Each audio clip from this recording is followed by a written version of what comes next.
योग दिवस और अंतर्राष्ट्रीय संगीत दिवस की आप सभी को बहुत सारी शुभकामनाएं। सबसे पहले अगर हम योग की बात करें तो योग का बड़ा प्राचीन इतिहास रहा है। सबसे पहले ऋग्वेद में योग का जिक्र आता है, उल्लेख आता है। उसके बाद में भगवत गीता में 3 योग का जिक्र किया गया, कर्म योग, भक्ति योग और ज्ञान योग। उसके बाद में पतंजलि ने इसे एक बहुत व्यवस्थित रूप दिया और अष्टांग योग की परिकल्पना उन्होंने दी। और उसके बाद में बाबा रामदेव ने, हम वर्तमान की हम बात करें तो बाबा रामदेव ने उसे जन जन तक पहुंचाया और इस वक्त लगातार योग बढ़ता जा रहा है, उसका प्रचार बढ़ता जा रहा है। खासतौर पर युवाओं में भी इंटरेस्ट पैदा हुआ है। अभी भी ये बात सच है कि युवा अभी भी योग से परहेज करते हैं। बहरहाल योग के कई रूप होते हैं। आज योग पर हमने आपको उन विशिष्ट लोगों के साथ में मिलाने की कोशिश की है जो अलग अलग विधाओं में योग की बात कर रहे हैं। सबसे पहले मैं राजेंद्र धनोतिया जी से आपको रूबरू करना चाहता हूं। राजेंद्र जी, बहुत स्वागत करता हूं मैं आपका। राजेंद्र जी एक बिजनेसमैन है, लेकिन साथ में एक योग गुरु भी हैं। आप एक उत्साह योग क्लब के माध्यम से हजारों लोगों को योग सिखा रहे हैं। हमारे साथ में पंडित विजय रावल जी हैं जो मंत्र योग का सूत्रपात कर रहे हैं और देश और दुनिया में मंत्र योग को ले जा रहे हैं। हमारे साथ में रूपाली गुप्ता मौजूद हैं जो फिटनेस ट्रेनर हैं। रूपाली, आपका भी बहुत स्वागत करते हैं। पंडित विजय रावल जी, आपका भी बहुत स्वागत करते हैं। अजय भैया, आपका भी बहुत स्वागत करते हैं। और हमारे साथ में उज्जवल स्वामी जी मौजूद हैं जो हास्य योग पर लगातार काम कर रहे हैं और इंटरनेशनल कोच। आपका भी बहुत स्वागत करते हैं। अरे भाई, मैं आपसे बात करना चाहूंगा, योग को आपने किस रूप में समझा है? क्योंकि आप एक बिजनेसमैन हैं, उसके बाद आपने रामदेव से योग सीखा वहां पर जाकर, और उसके बाद में आप इंदौर में आज हजारों लोगों को योग सिखा रहे हैं। योग आपके जीवन में कहां से आया और आप योग से क्या मतलब समझते हैं? जी सर, मैंने जो योग का ट्रेनिंग दिया था बाबा रामदेव जी से, मैं 2005 में गया था। वैसे मैं योग का ट्रेनिंग लिया और देश का हर व्यक्ति योग करे। योग करने से अपना शारीरिक और मानसिक और इमोशनल पूरा बैलेंस है शरीर का। तो मैं हर युवाओं से सबसे निवेदन करना चाहता हूँ कि बर्थडे किया जाए। जी रज भाई, योग ने आपके जीवन में क्या बदलाव लाया? आप सालों से, लंबे समय से योग कर रहे हैं, आपको क्या लगा? आपके व्यक्तिगत जीवन में क्या बदलाव आया? आपके शारीरिक, आपके मानसिक, आपके आध्यात्मिक जीवन में क्या बदलाव? देखिए सर, इससे जो अब हमारा मेरा खुद मैं भी उम्र अराउंड है, अभी भी लगातार 16 घंटे लगातार काम कर सकता हूँ। और मेरे जैसे बाबा रामदेव का जैसे बाबा रामदेव का बड़ा जो समाज खड़ा किया, कोई हो, चाहे कोई पैसा आदमी हो, चाहे गृहिणी हो, अगर वो योग करेगा उनकी मानसिक शक्ति इतनी जबरदस्त हो जाएगी सर कि उनके जितने भी प्रपंच है तो झेलने की शक्ति उनमें आ जाएगी सर। तो मैं अपने स्वयं में अपने आपको दिन भर फील करता हूँ और मेरे साथ एनर्जी की मैं कम से कम इतने लोगों को भी एनर्जाइज कर पा रहा हूँ सर। जी, और एक और सवाल ये कि क्या आपको लगता है, क्योंकि युवा खासतौर पर योग से परहेज करते हैं, उन्हें आप जिंदा करवा लीजिए, आप खेल खिलवा लीजिए, आप कुछ और करवा लीजिए, लेकिन योग की जब बात आती है तो आज भी युवा जो है उससे वैसे जुड़ नहीं पाता है, जुड़ना चाहिए, क्या कारण है? देखिए, मेरा जो व्यक्तिगत मानना सर ये है कि जैसे अब जब भगवान श्री राम, भगवान कृष्ण जब युवा थे तो उस समय जो अपना शिक्षा पद्धति, गुरुकुल वाली पद्धति थी, तो उस समय वो आश्रम में जाते थे, सुबह जल्दी उठ के योगा करना उनका पूरा रूटीन लाइफ हुआ करता था। जब से ये अपना देश गुलाम हुआ था तो उन्होंने शिक्षा पद्धति लेके आई थी, तो ये पूरा अपना देश को पूरा गुलाम बना दिया सर इन्होंने। उनको न कोई शारीरिक श्रम, आध्यात्मिक ज्ञान, तो ये पूरा बड़ा मसला हो गया सर पूरा। शिक्षा पद्धति निश्चित रूप से बहुत बड़ा कारण रहा है। होगा शिक्षा पद्धति आपने अभी इंफॉर्मेशन मालूम जी। चलिए, विजय रावल जी हमारे साथ में। विजय रावल जी, सबसे पहले मैं आपसे जानना चाहूंगा कि योग हमारे जीवन में कितना महत्व रखता है? योग क्या परिवर्तन कर सकता है? क्या योग कायाकल्प कर सकता है? क्या योग हमारे जीवन में वो कर सकता है जो हम कल्पना नहीं कर सकते? योग क्या है, क्या महत्व है इसका? फिर मैं आपसे मंत्र योग पर बात करूंगा। विजय रावल जी। हरिओम। देखिए, योग का जो सिद्धांत है, ये योग तो बहुत योग एक प्रकार से हम बोले तो ये जीवन जीने की एक शैली बन जाती है, शैली है।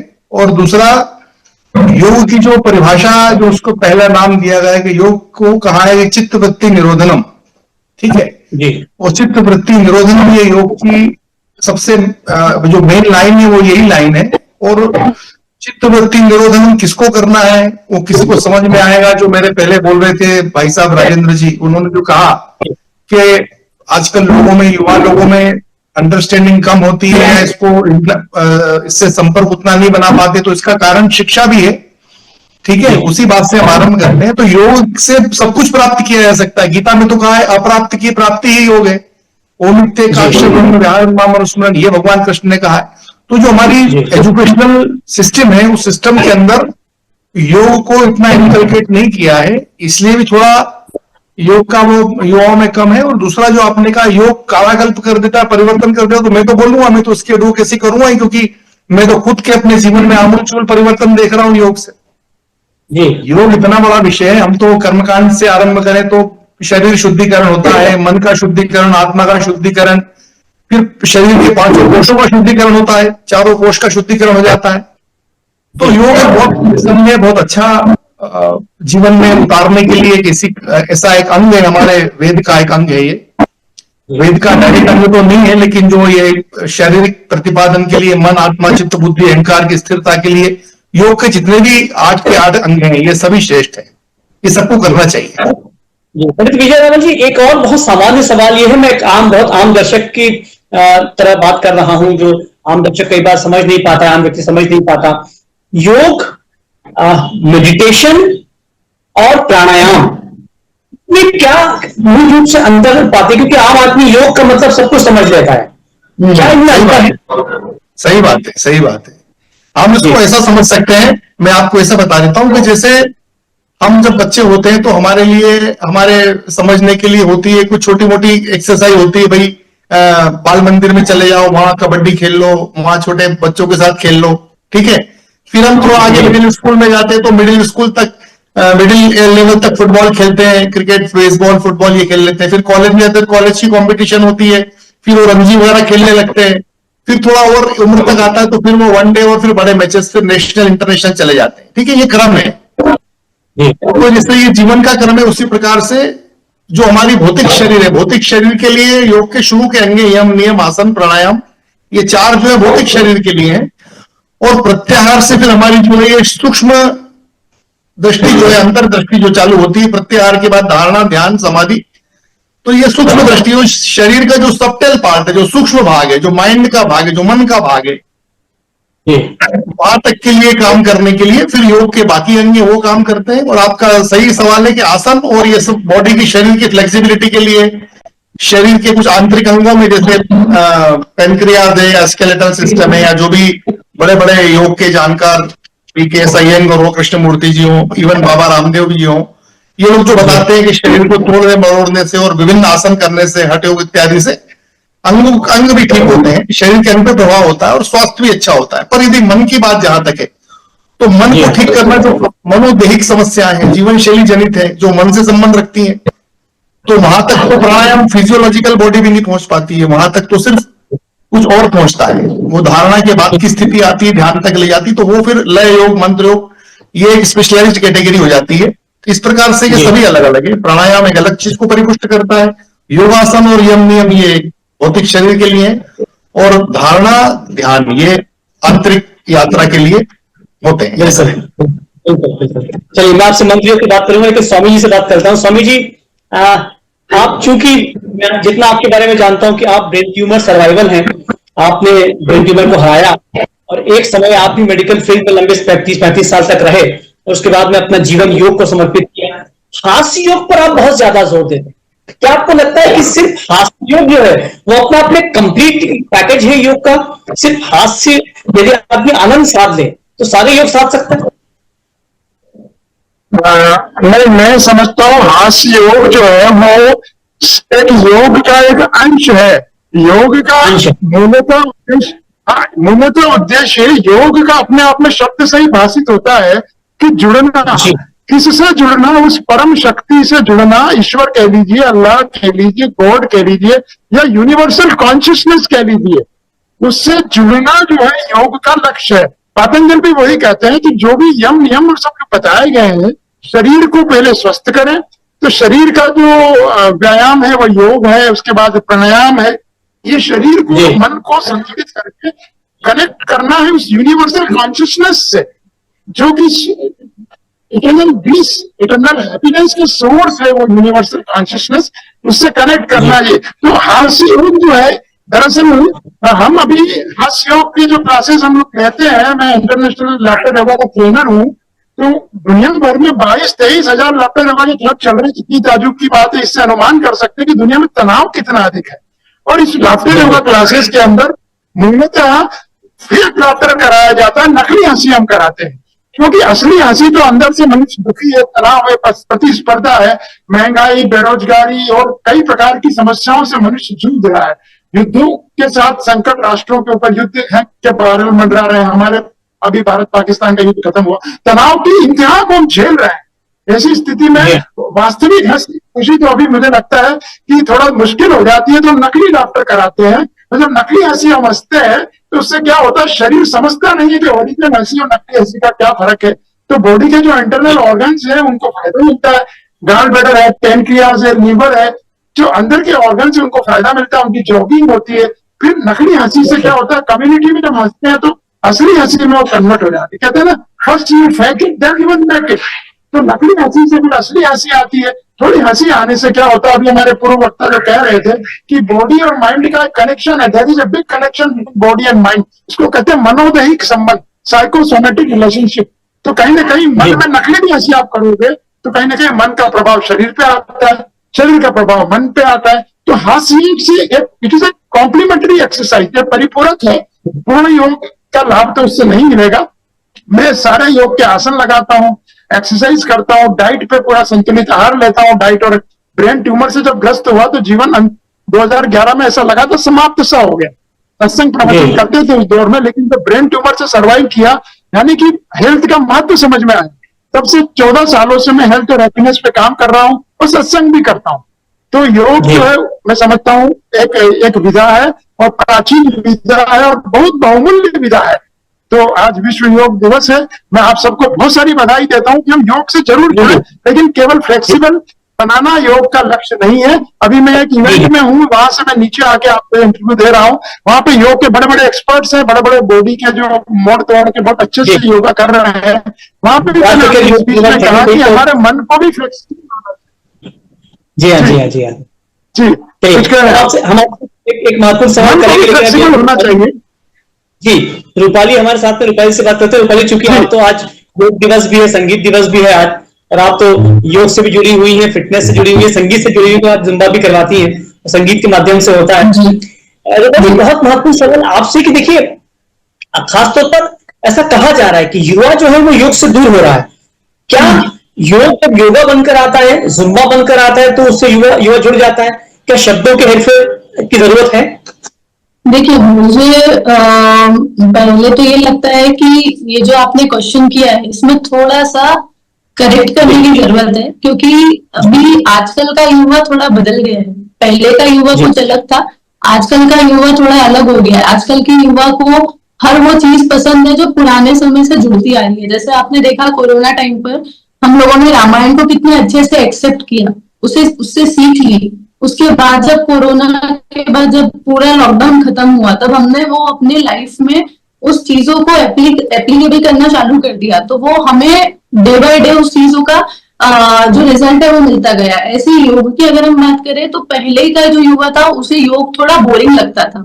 आप बिल्कुल सही बोल रहे हैं कि उसमें थोड़ा सा तोड़ मरोड़ करने की जरूरत है शब्दों में, क्योंकि आजकल के जो बच्चे हैं, आजकल की जो युवा पीढ़ी है, उनमें थोड़ा जो प्रेजेंटेशन है वो अलग तरीके से बतानी पड़ती है। प्रेजेंटेशन अलग तरीके से बतानी पड़ती है। तो जैसे दूर हो जाएंगे, लेकिन आप योग कहेंगे, जुम्बा कहेंगे, तब पास में आएंगे। अगर आप कहेंगे योग तो उन्हें मजा नहीं आएगा योग से।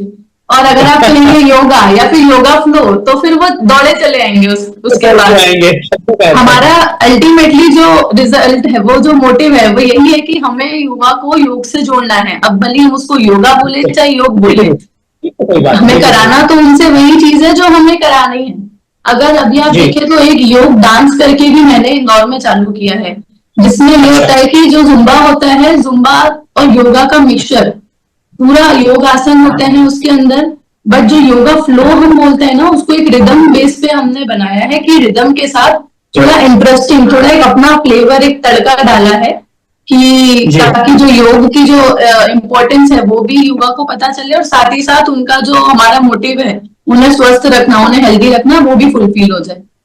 तो बिल्कुल मेरा आंसर कंक्लूजन में यही है कि थोड़ा सा शब्दों को तोड़ मड़ोड़ करने की जरूरत है, जैसे योगा में अपने शरीर को हम करते हैं वैसे।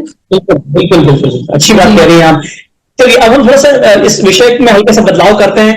पंडित विजय रावल जी, क्या आपको लगता है कि योग अलग अलग, जैसे गीता की हम बात करें तो उसमें कर्मयोग की बात कही, भक्ति योग की बात कही, ज्ञान योग की बात कही, मतलब ये कहा गया कर्मयोग यानी कि अगर व्यक्ति अपना कर्म पूरी शिद्दत के साथ में करता है तो वो भी योग कर रहा होता है, वो भी मेडिटेशन में, वो भी साधना में है। आपने मंत्र योग की परिकल्पना पर काम किया है, ये क्या हम चाहेंगे, संक्षिप्त में हम जानना चाहेंगे, क्या मंत्र योग अपने आप में संपूर्ण है? सिर्फ मंत्र योग करके हम जो है वो हर चीज को साध सकते हैं? देखिए, हमारे जो 8 प्रमुख योग हैं, अष्टांग योग, फिर बाद में राजयोग, मंत्र योग, भक्ति योग, हठ योग, है ना, तंत्र योग, ये 8 प्रमुख योग है। इसको दत्तात्रेय योग में भी इसको लय योग कहा है। तो ये तो एक प्रमुख योग ही है। और बेसिकली ये योग जो मंत्र योग है, ये मंत्र योग को जो हमने इसको संकलित किया है, इसको एकदम लय योग के हिसाब से अनुसार इसको रिफाइन करके डिजाइन किया है। डिजाइन किया मतलब मैंने मेरे मन का कुछ नहीं निकाला है।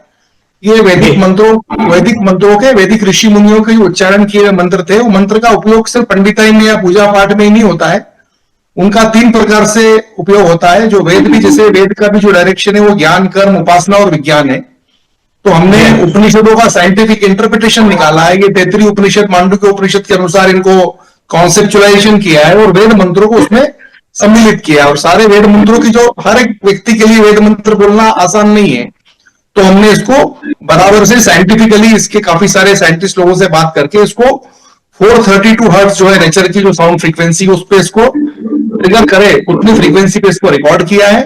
और ये मंत्र योग जो है ये शुरू से है कि भाई जैसे आप अभिषेक कर रहे हैं तो आप ओम नमः शिवाय बोल रहे हैं, उधर वेद मंत्र चल रहे हैं, तो आपका बोला हुआ और उसी समय सुना हुआ, जब सुनने का और बोलने का दोनों का मिलन होता है, उसकी जो फ्रीक्वेंसी एक दूसरे से ट्रिगर करती है, वेद मंत्रों के उदात्त अनुदात स्वर जब आपस में मिलते हैं तो उससे एक स्पंदन क्रिएट होता है, एक फ्रीक्वेंसी निश्चित होती है। तो फ्रीक्वेंसी हमारे शरीर के सूक्ष्मतम भाग तक जाती है, जिसको हम मन मस्तिष्क कहते हैं।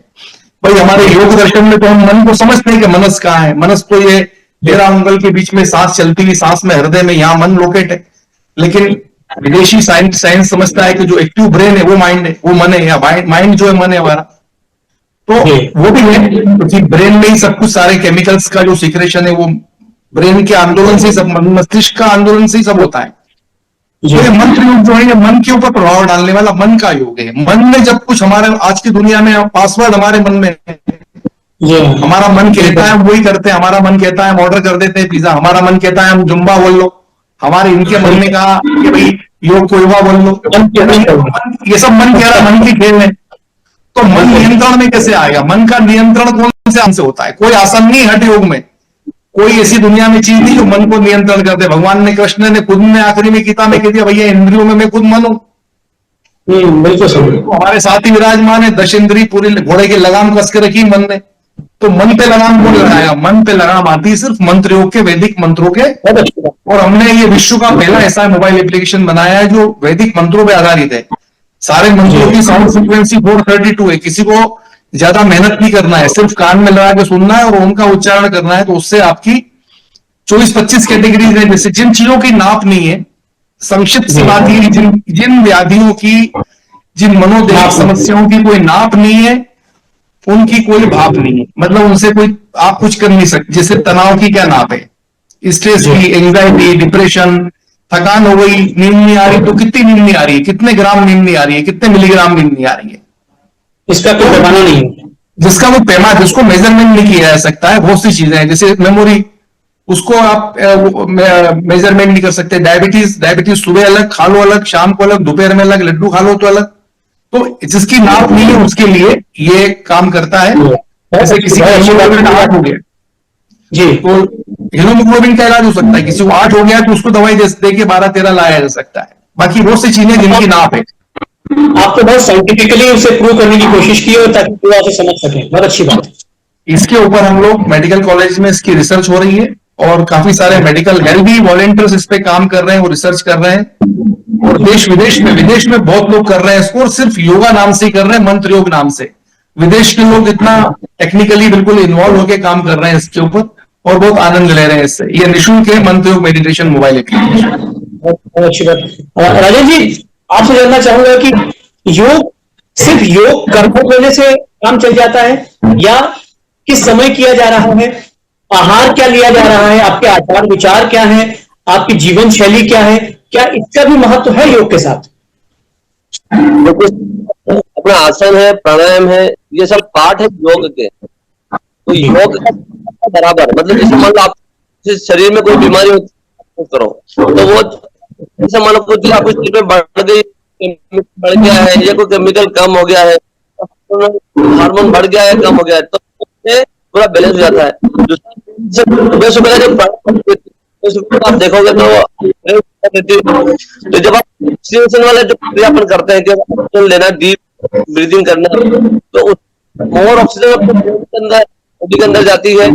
तो सुबह और ये सब पूरा प्रकृति अपना शरीर भी बनाया, सब प्रकृति ने सब बनाया है, तो प्रकृति के हिसाब से चलने में ही फायदा है सर। जैसे आप 7 बजे उठता है, 8 बजे उठते हैं, तो सबसे पहले आपको जल्दी उठाना है सर,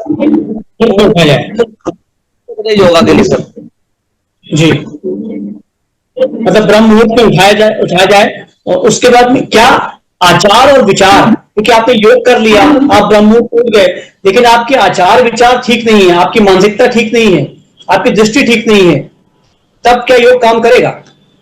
देखिए सर, मैं वही कह रहा हूँ, जब आप योग करता है ना कोई भी इंसान, तो जब सारे जिसमें प्राणायाम जब करता है, सारे आसन और प्राणायाम जब करते हैं कोई भी इंसान, तो मतलब जैसे मान लो अनुलोम विलोम प्राणायाम अपन ने किया, तो आपका पूरा जो ब्रेन का जो बैलेंस है, वो पूरा ब्रेन का पूरा बैलेंस हो जाता है। तो फिर वो आदमी गलत उसके ब्रेन में आएगा ही नहीं सकता, वो उसके मन में तो बैलेंस हो गया, मतलब बराबर हो गया, बराबर। तो जब करता है तो उसका पूरा शरीर और मन दोनों बराबर स्थिति में हो जाते हैं, तो जो प्रकृति वाली स्थिति में आ जाते हैं। अभी बाहर का ऐसा कर दिया, पक्का लेटर भी दे दिया है ना, तो आदमी को तो शरीर उस दिन देवशे नहीं गया से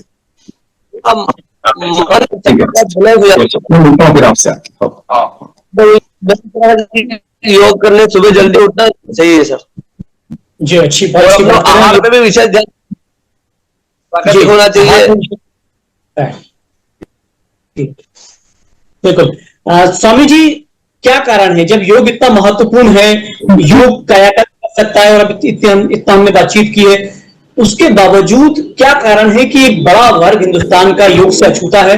वो योग को समझता, शायद सुनता तो है, बात तो करता है, लेकिन योग करता नहीं है। ऐसे में क्या किया जाए स्वामी जी? स्वामी जी तक शायद बात नहीं पहुंच पा रही है। रूपाली, आप चूंकि युवाओं के बीच में है, युवाओं को आप योग करवा रही हैं, जुम्बा करवा रही हैं, क्या किया जाए कि हर युवा तक योग पहुंच जाए? जैसा सर मैंने आपको बताया पहले भी कि हमें खुद से ही कोशिश करनी पड़ेगी। अगर हमारे घर में कोई युवा है और हम चाहते हैं कि उसकी हेल्थ, मेंटल हेल्थ एकदम प्रॉपर बैलेंस में बने रहे, तो हमें ही उसको योग की तरफ अग्रसर करना पड़ेगा। अगर हमारे घर में कोई बच्चा है, आजकल आपने देखा होगा कि समर कैंप में बच्चों को हम एडमिशन कराते हैं, उसमें ड्राइंग होती है, क्राफ्ट होता है, डांस होता है, मगर कहीं भी हेल्थ से रिलेटेड कोई सी चीज नहीं होती है। अगर ये स्कूल में या फिर ऐसे ट्यूशंस में अगर हम बच्चों को योग की क्लासेस या फिर फिटनेस रिलेटेड क्लासेस डालेंगे, तो उनको उसके लिए अवेयरनेस बढ़ेगी, प्लस उनका इंटरेस्ट बढ़ेगा।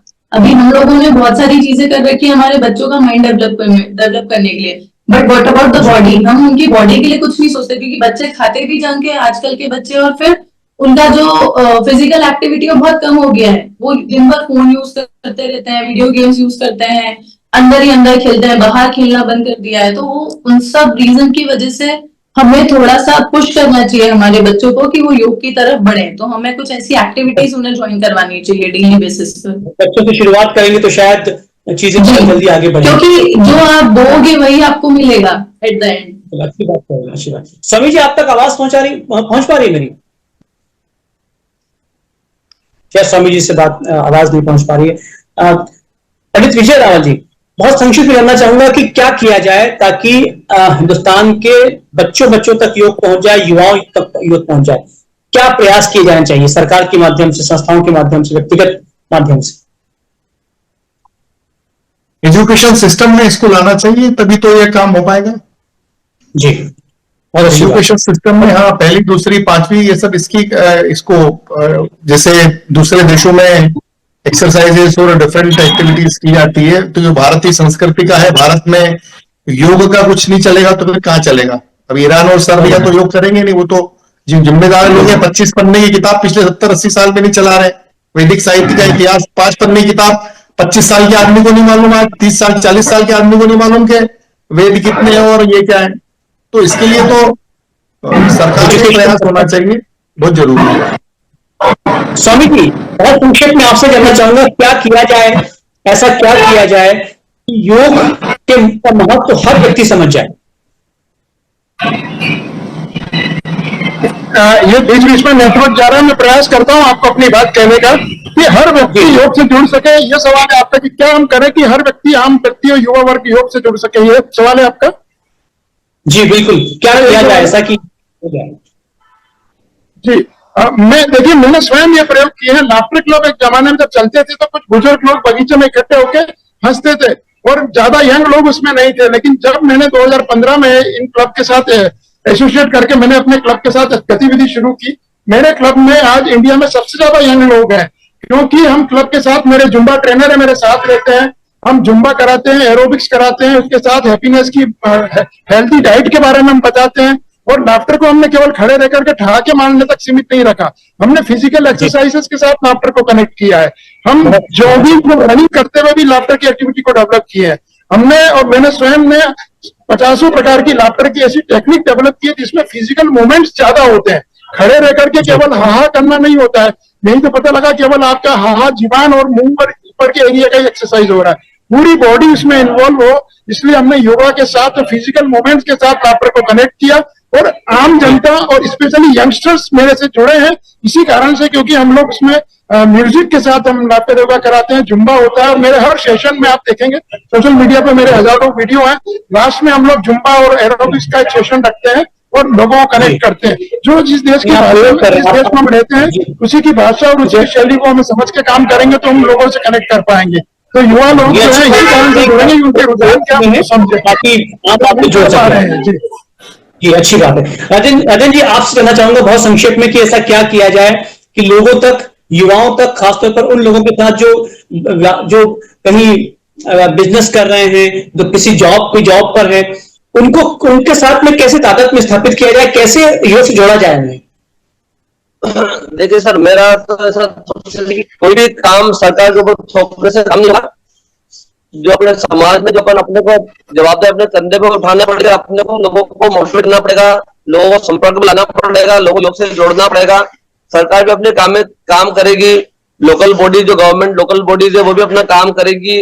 और जो सर ने जो बोला कि अपने पाठ्यक्रम में भी इसको सम्मिलित करना बहुत जरूरी है। तो इससे सर पूरा सब लोग योग के प्रति, जैसे बाबा रामदेव जी का भी जो नया नारा है, 1 अर्थ 1 हेल्थ, पूरे संपूर्ण विश्व को अपना परिवार मान के जो काम कर रहे हैं, तो सर वही एकमात्र समाज में जो भारत पाकिस्तान का युद्ध हुआ था, तो अब मीडिया से ने उनसे सवाल पूछा इसका समाधान, तो उनका था कि भाई योग का समाधान, क्योंकि जो आप योग करेगा ना सर तो गलत वर्ल्ड में